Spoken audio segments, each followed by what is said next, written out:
Kamusta? Mabuti? For today's video ay panibagong exercise na naman ang ituturo kay Nili ng kanyang therapist. Pero bago yan ay atin munang asikasuhin at ayusan si Nilush. Magandang umaga. Magandang umaga. Kamusta? Kamusta? Mabuti? Mabuti si Nilush. Mabuti si Buti na. Ano siya nakalagalan? Mabuti. Limana ka pa rin. Siya mabatsay. Limana. Ano yung limana? Kamusta? Magandang umaga.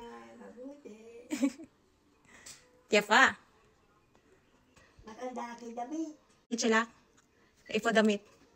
Damit. Mize batsad chilak. Ze. Tiri batsad. Mize. Shama. Kami ito ba? Balikatulo. Mahay tulo. Balikatulo. Mahay tulo. Balikatulo. Mahay tulo. Balikatulo. Mahay tulo. Balikatulo.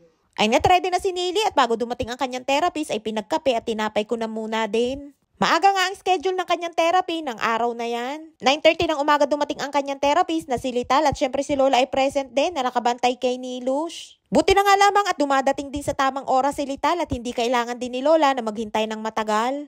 Panibagong exercise na naman nga ituturo niya kay Nili at ang exercise na yan ay pwedeng gawin habang nakahiga sa kama. Pangatlong beses na nga yan na pumunta siya dito sa bahay at ang schedule niya kay Nili ay 2 hanggang 3 beses sa isang linggo. Itinuturo niya dyan kay Nili kung paano ipitin ng matagal sa hita yung unan. Binibilangan niya hanggang 10 at 5 beses naman na paulit-ulit na gagawin. At ang sunod naman na ipinagawa ay kailangang iangat yung puwet at habang nakaangat ay bibilangan ng 3 beses bago dahan-dahang ibaba. Active naman si Nili at mabilis nakakasunod sa sinasabi ng kanyang therapist. Kahit nga mukhang madali lamang yung ginagawa ay malaking tulong yan kay Nili para ma-exercise yung kanyang katawan.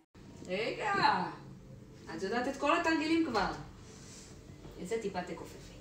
אני מתרוממת עד הגובה הזה. אמא. רואה, זה הסמן שלנו.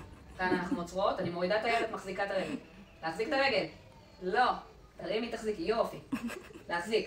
2, 3. At ayan na yung pangatlong exercise na itinuro niya kay Nili ng araw na yan. Kung kanina ay yung kanyang puweta na nakaangat, ngayon naman ay ang kanyang paa. Halos parehas nga lamang din ang ginawa, bibilangan ng 3 beses habang nakaangat at pagkatapos ay dahan-dahan na ibababa. Kapag pumupunta siya dito sa bahay ay 3 magkakaibang exercise ang tinuturo niya kay Nili. Ay nga tapos na at nagbigay na ulit siya ng bagong schedule kung kailan siya pupunta at anong oras. At syempre dahil tapos na ang palabas ay kailangan ko nang ihatid si Lola sa kanyang trono.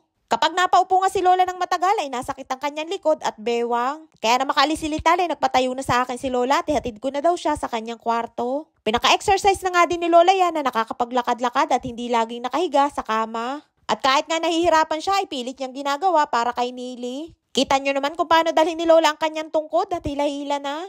At dyan ko nga lamang din nakita ay muntik na palang magtiwarik si Nilush. Kaya si Nili ay sobrang bagal ding maglakad dahil takot siya na baka daw siya madapa. Ay siya, hanggang dito na lamang ating kwento for today's video. Maraming po salamat sa inyong support at laging panonood. Mag-ingat po kayo palagi. And please subscribe to my YouTube channel. Please follow and share. Salamat!